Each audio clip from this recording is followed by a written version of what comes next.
Alright, so for our project, we did the symmetric difference quotient, which is the slope value of a function, or f of x, and it's not the true derivative of the function, but it's a way of finding a very accurate um, representation of the derivative.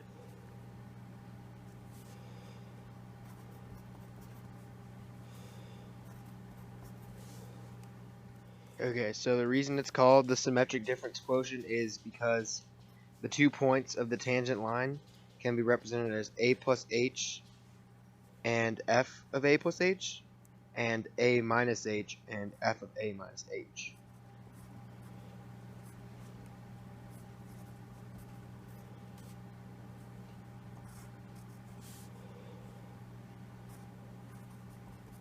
Okay, so when plugging in the points, you use the slope formula in order to find the slope of the tangent line. The formula is f of a plus h minus f of a minus h over a plus h minus a minus h.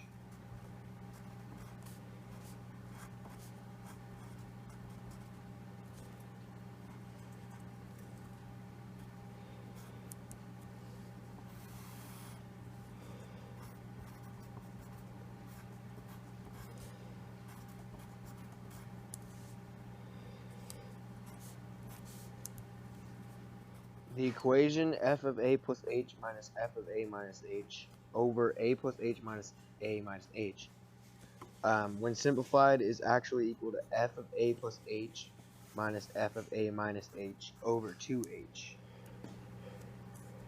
Alright, so this equation of the slope gives us an approximate value of what the derivative at a point is on the function, and it is not an absolute value or an exact value.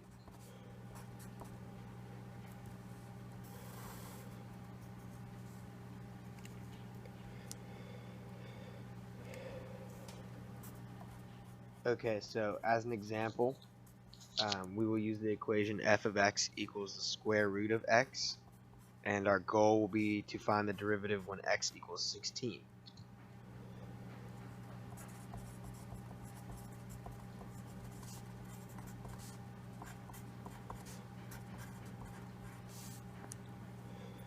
Okay, so the first step is you're going to plug in 16 for every x value and 10 for every y value, because that is the coordinate points.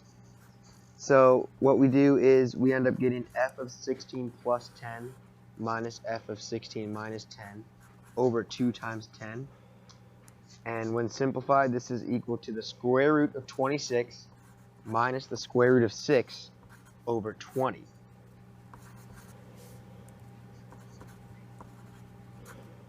Okay, and then by doing this, we realize that the answer is 0.13247. So that is the numerical derivative or approximation.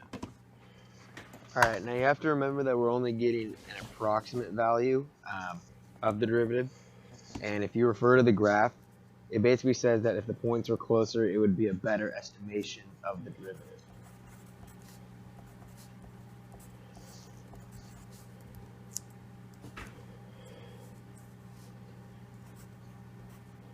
So then what we're going to do is we're going to plug in 16 for x and 1 for y.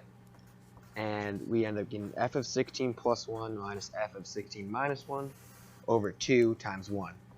And this is equal to the square root of 17 minus the square root of 15 over 2. Now when you solve all of this out, you're going to get 0.12506, which is a much closer representation of the derivative.